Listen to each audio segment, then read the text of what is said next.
Hello, fellow YouTubers, and welcome back to Disabled DM. I'm Driven D&D. Hey, in today's video, we're going to be reviewing Sewers Under Sandwall, Adventure Module PDF supplement released by Matt at Click and Absolute Tabletop. Before I get into the actual supplement, I have yet to run an actual session using this supplement.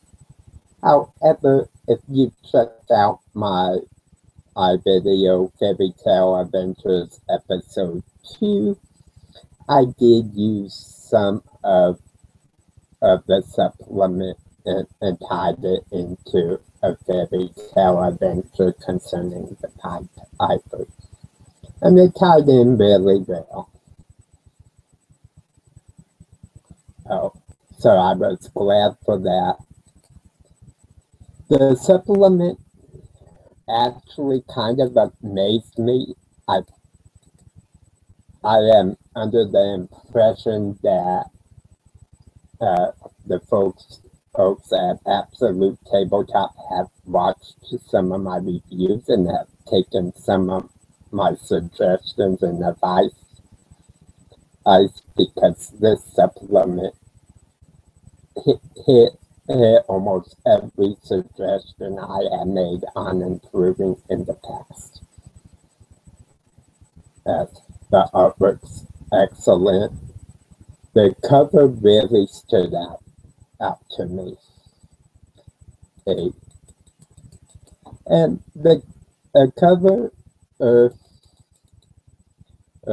what stood out to me besides the colors and the artwork was how they did the wood supers, where they gave it that green slimy feel.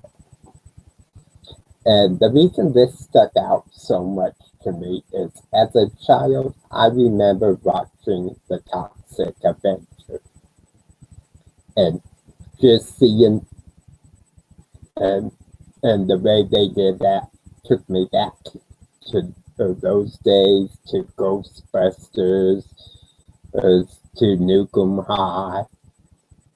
All those things I grew up with when I was a young child. So that was a pleasant surprise for me.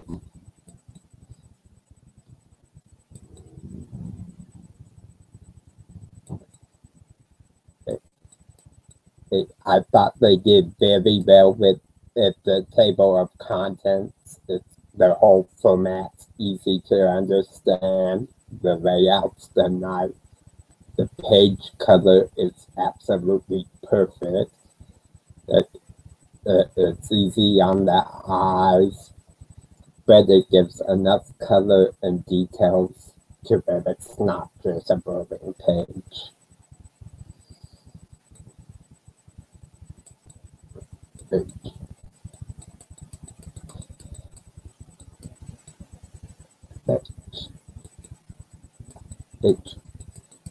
One of the things that caught my attention almost instantly was the prologue, in which they actually gave out a scenario that happened a couple days before the supplement's supposed to be run, between the mayor and a couple fishermen of the village, in which they had found a man beast, which ended up being part shark, part man.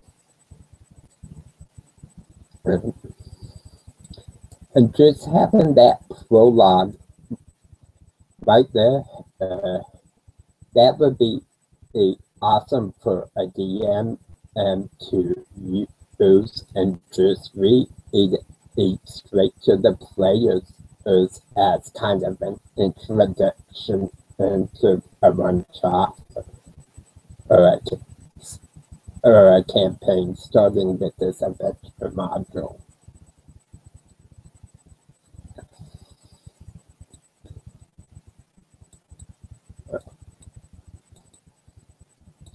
Then they explain the intro summary. In this, they basically tell you that this man shark was killed, that there's a strange disease called fish fever going on, and that nearby is some sewers that has some polluted water. And they're trying to piece together what happened. And so this adventure summary gives the DM a pretty good idea of what the supplement is meant to be used for.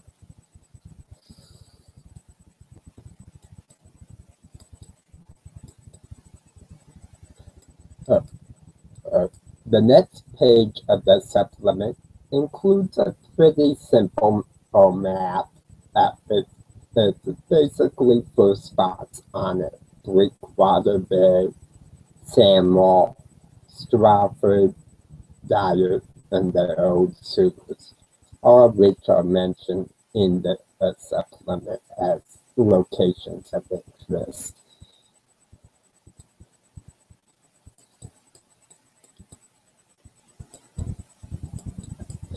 They then go in to give you a bit of detail about the village of Sandwall, that it's squat hovels, the self-sufficient seafaring folk that mainly are fishermen and live in Sandwall. And that pretty much those in Sandwall live and die behind the wall. They really don't leave the village. So having some background on the different locations and really helps the DMs get a feel for the flavor of the place. So I thought this was excellently done.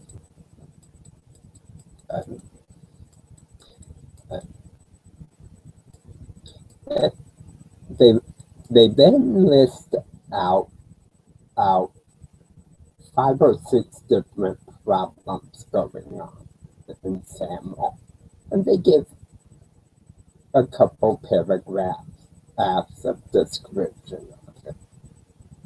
This is nice that in the idea that I don't have to read the whole supplement in order to use these ideas. I can read these paragraphs, come up with the stats on my own, such as I did in my fairy tale adventure campaign.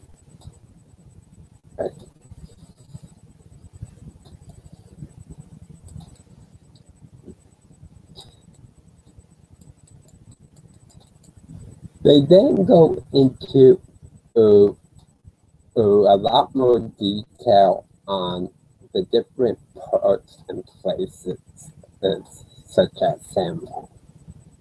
One of the things about this section of the PDF that catches my eyes is they have a text box that is really good on details.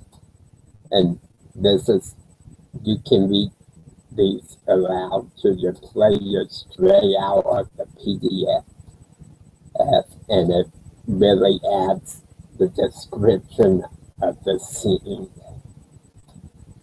So I thought that was a smart move. They then talk a little bit about the different NPCs, but they don't give much detail on them yet. And they talk about a couple places of interest and just a couple quick sentences of why they're of interest, such as the Hardy harpoon, which is the villager's only cabin.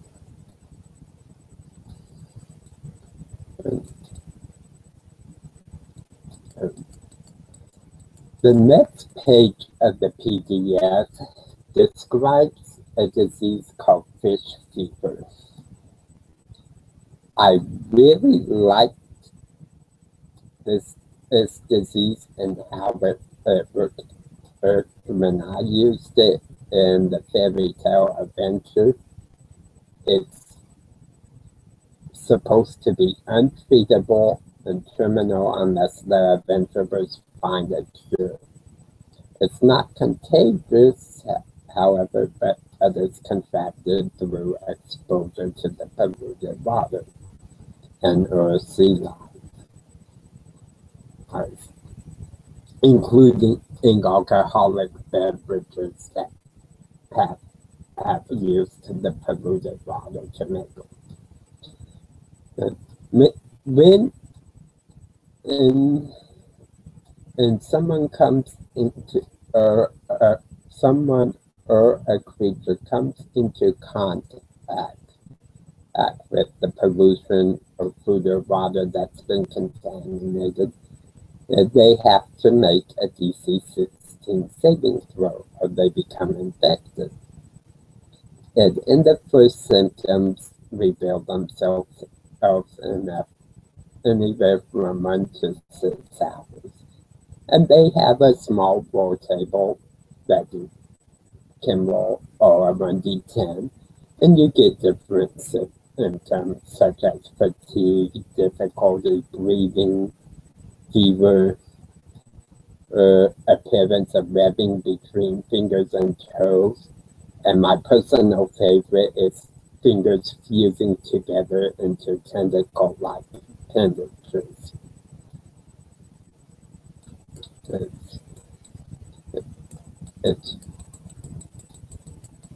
So this to me was really interesting thing, and they include a small section for DM's knowledge of how it can be cured.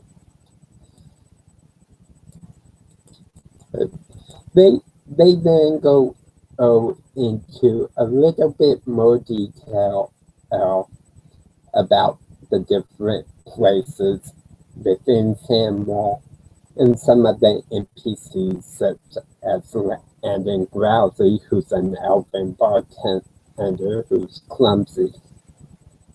Okay. And it gives a little bit of background on him, like he wanted to be a settler fisherman, but his lack of sea legs wouldn't allow it. And then they give some rumors, which is a D6 roll, such as goblin sightings, that there's a zoologist study in a two-headed fish.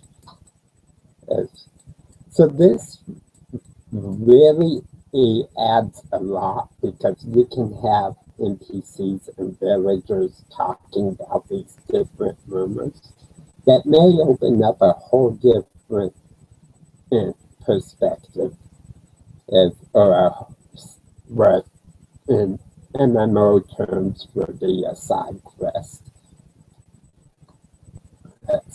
So that by doing that, you could easily do an entire campaign based off this one adventure module.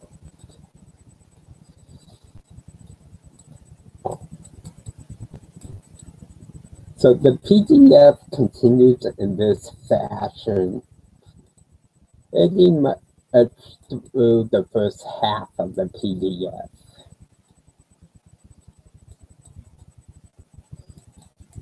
Then they get into the old sewers, and they talk about some different stuff, like how long the sewers are, where they're located, what kind of light's coming from them, the masonry, effects of the waters, etc. which is really nice. Nice. One of the things I really liked that they included in this section was a side note that they did called Hold On to Something. And in this side note, they gave the option for DMs to increase the danger by including in super jumps as a random event.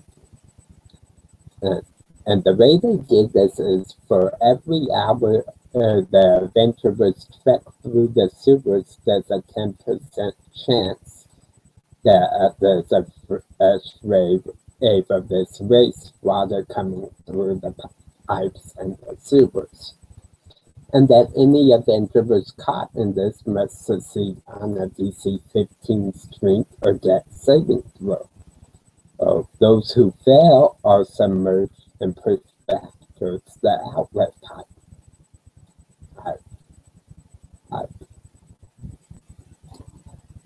In addition to being pushed back, they have to make a DC 12 Constitution saving throw, or they have to roll on what is called the contaminated water effect table. That's in Appendix C that will cover.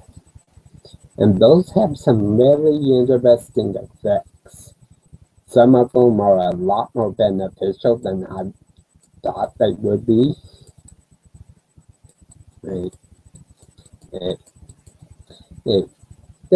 And they go on to the different parts of the sewers. They include monsters, such as acid rats, goblins,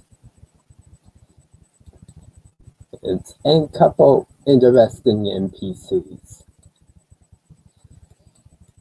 Which the one I used happened to be Slimy Jack, a half-elven and roguish kind of NPC that basically became king of the sewers and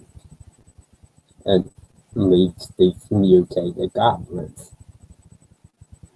And I tied him into being the Pied Piper, simply because I gave him a wooden flute.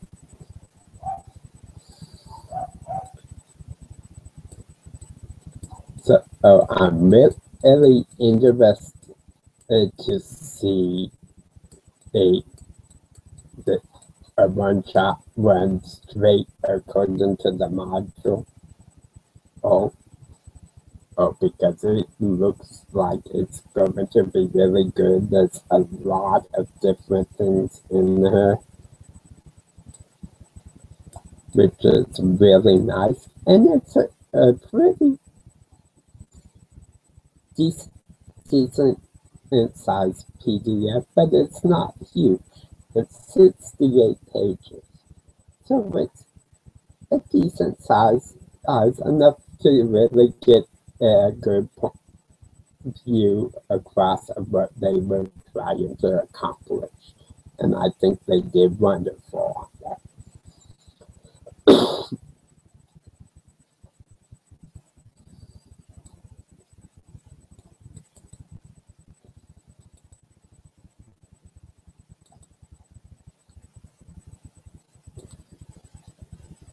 So they continue with the sewers and the NPCs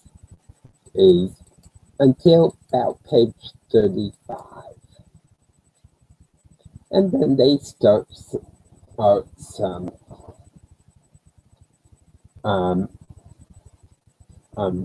tables that you can use to increase the sewers, so you can make it a dungeon delve of any length, which I really like. And they suggest a D20 roll. And they give you different things, such as a long, narrow corridor with wooden bridges spanning the center channel, A steep decline, the sewer water flows into a waterfall. A small room, little more than a closet.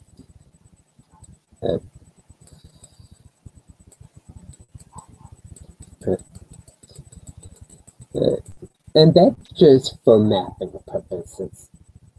Then they have an encounter generator for encounters, creatures, and NPCs, such as rabid acid acts that are dripping caustic green liquid from the yellow veins,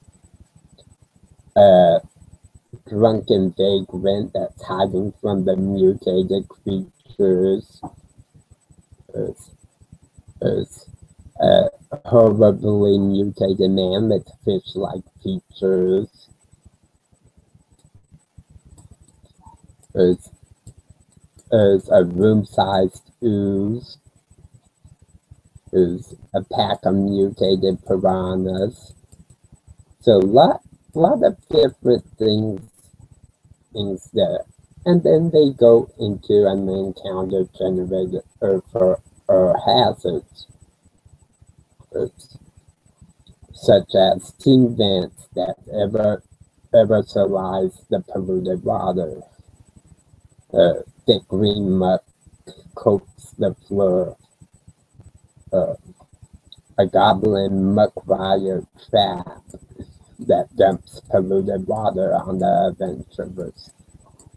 So by using all of these, you can make a really good session or encounter. And then they have some stuff like traps. They have an encounter generator for pre-built rooms. So you can just roll off of that and you have a whole description of the room right there.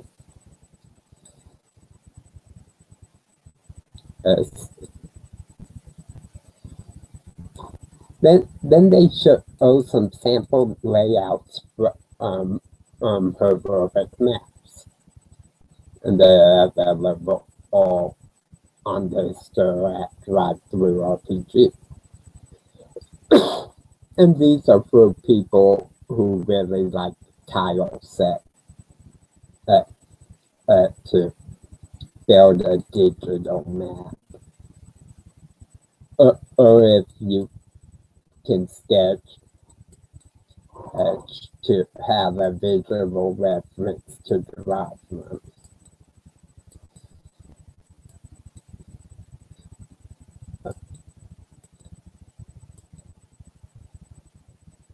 So this supplement's really good in my opinion. I can't see anything that would be a major improvement in my opinion.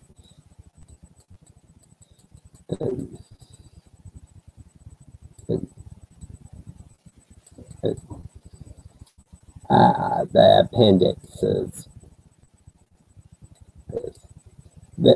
The appendices are probably the part that really caught my interest the most, especially in Appendix A, which has to do with backgrounds.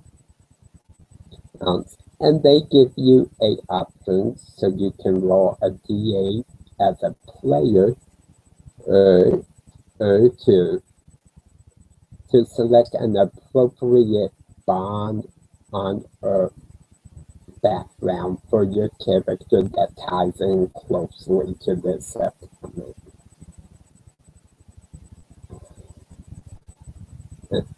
Which I thought was very neat. I hadn't seen any supplements that really did that without it being a major part of the supplement.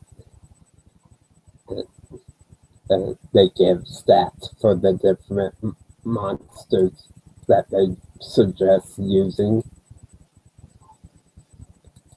and along with stats for the NPCs in the appendices, which I thought was really nice.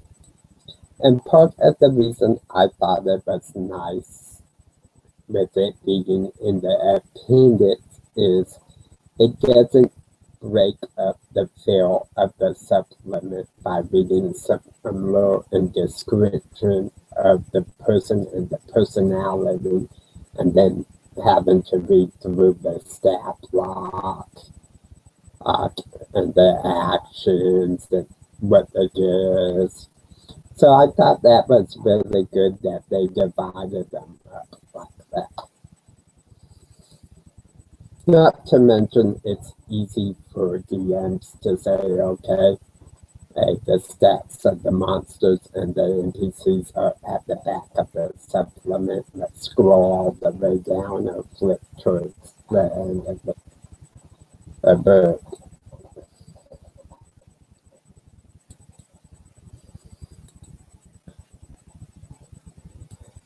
They also include several different magical items that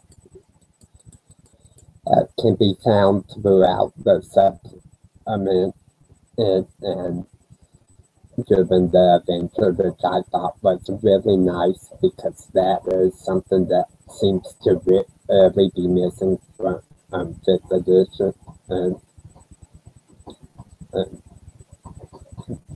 And that what little there is common in magical weapons. They don't go into a lot of detail in 5th edition and about what these items look like, how much they're worth. And I thought this supplement did a really good job on coming up with some pretty unique magical items and giving a really good description of them. They then have the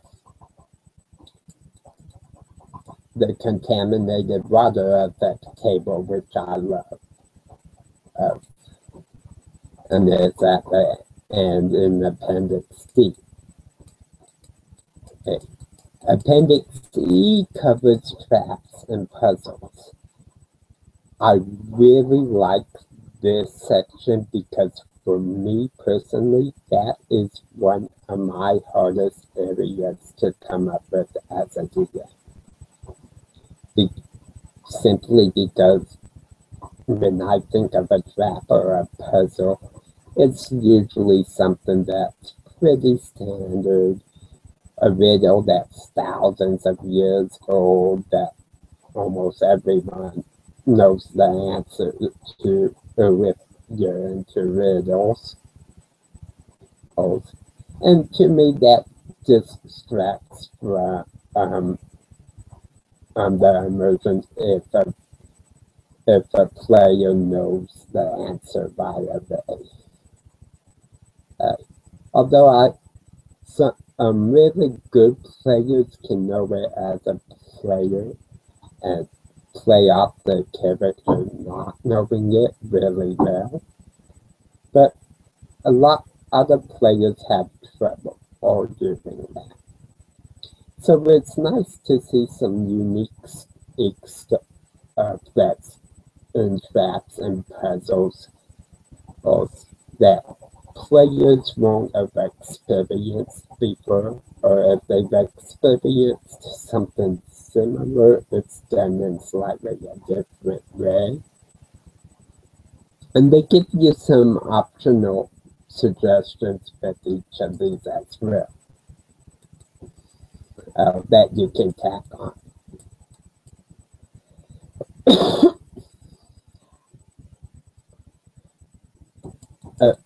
In Appendix F, which is non-player characters, and these are basically your NPCs that aren't your major ones, but they're around town. They might be in the tavern drinking,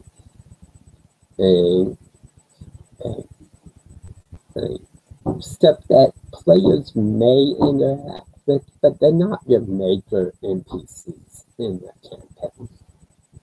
Okay. So I like that they included a table of these, an appendix of these.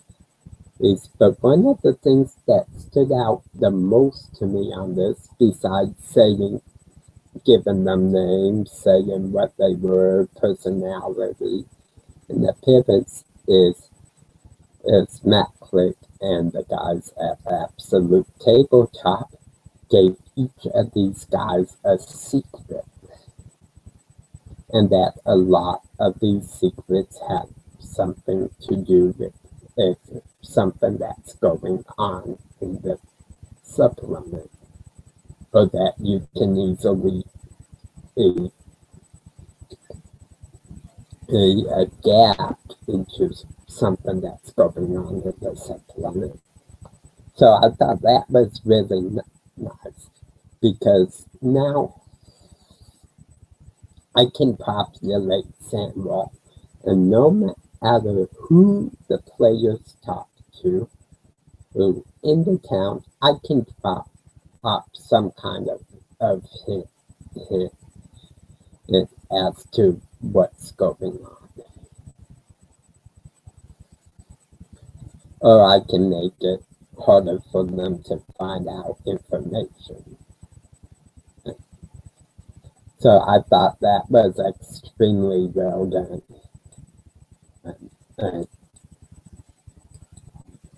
It just amazes me the level of thought that's gone into this supplement.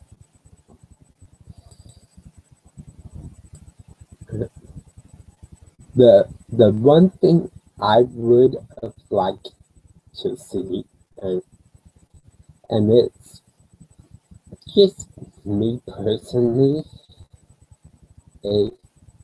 I would have liked to see a little bit more about the places outside of Sandwall and the sewers. It's not so much description in lies, but a bit more done on the lore and kind of current events of those places, because I could easily see that perhaps Dyer is a capital city of a kingdom that's at war with another nation, and the real cause of the pollution isn't coming from one of the suggestions that they give in the supplement, which they give 4 or 5 supplements, but perhaps it's an evil old mage from another nation that has came over and pretending to be a simple merchant or student has gained access as to some place like the Carnham College in Dyer, and becoming a teacher there has started the pollution in a way of weakening the nation. And so that their home nation can come in and invade. So, I would have liked to see a little bit more along that line. But all in all, I thought it was really well done. It's with the couple bucks that they charge for the supplements. And I can see running this straight as it is, adding it with other supplements like I did with the Copper Jackals and Grimdark Oak to make the Fairy Tale Adventure episode that I used some of this stuff from. Or I could even see using it as a launching point for an entire campaign, such as I talked about, basically a war between 2 nations. So with that being said, I hope everyone enjoyed the review. You can get the supplement. I believe it's available on AbsoluteTabletop.com. If not, it will be available on Drive-Thru RPG.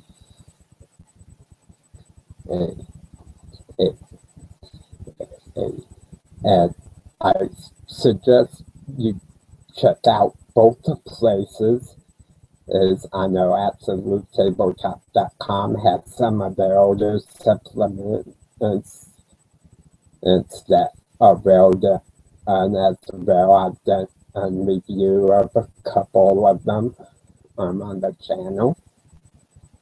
Oh, and these guys just put out fantastic supplements.